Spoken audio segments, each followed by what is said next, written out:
Kita pindah ke Prof Sunarto. Dari Kintamani ini kita lihat diperlukan studi untuk lingkungan dan bagaimana mereka membayar sesuatu dan kemudian apa timbal baliknya perusahaan besar, UMKM, studi yang bersangkutan itu. Kalau saya sih tadi ngambil dari sisi itu dari Pak Tut Marjana. Akademis lah. Akademis. Kalau studi kan global aja, nggak usah semua data. Kan disertasi nanti. Bulan November kemarin di Jadi Kinus di Kondasur di Paris. Itu saya diajak main ke suatu tempat ke desa-desa terpencil yang menarik itu adalah saya lupa ininya, gerejanya. Apa gereja? Gereja, Pak. Ya. Gereja itu mirip sekali dengan kondisi di Bali. Di gereja ini sejarahnya gereja itu begini. Di bawahnya gereja itu ada sungai, yang di tengah-tengah sungai itu ada mata air.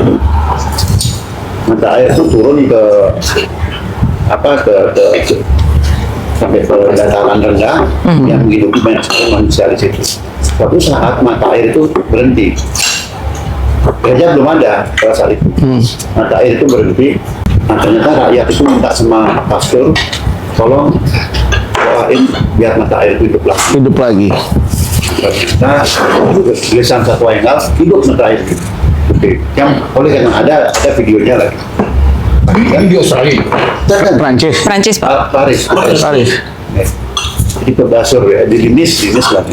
Hebat. Begitu dia hidup, mata air itu ternyata pendeta itu mohon sama masyarakat, tolong di atas mata air itu buatin gereja.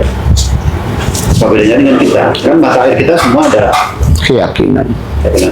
Nah, begitu dia buatin gereja, ternyata banyak lukis-lukis ternama itunya itu melukis di dalam sejarahnya setelahnya Yesus di dalam. Iya.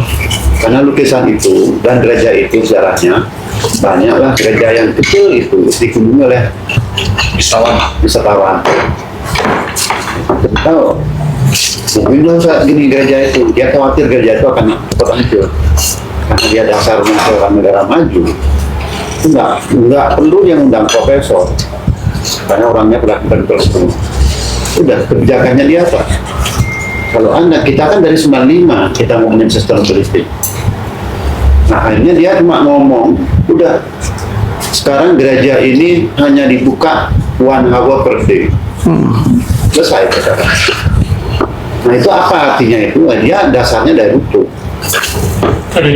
Carrying capacity dasar. Ya gereja itu terus dia itu free. Gereja itu free. 1 jam per hari itu dia kejut-kejut, dia buka jam 2. Kok nggak pagi-pagi kita hanya udah nyaman karena bukanya jam 1 sampai jam 2.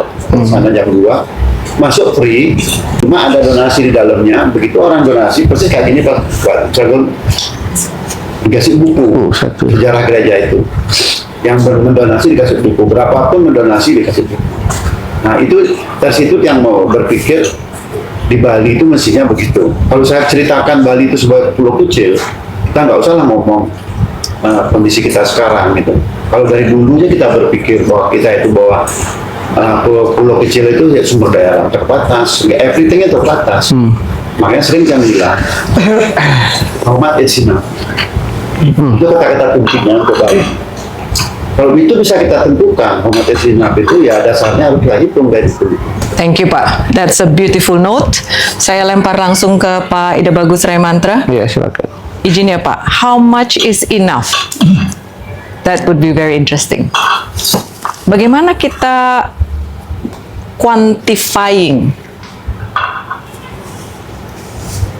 pengalaman-pengalaman bertahun-tahun nih Pak ya in leadership in leadership of a certain area, wali kota dan bagaimana mengayomi masyarakat. Kuncinya di mana Pak? Kunci-kuncinya di mana itu?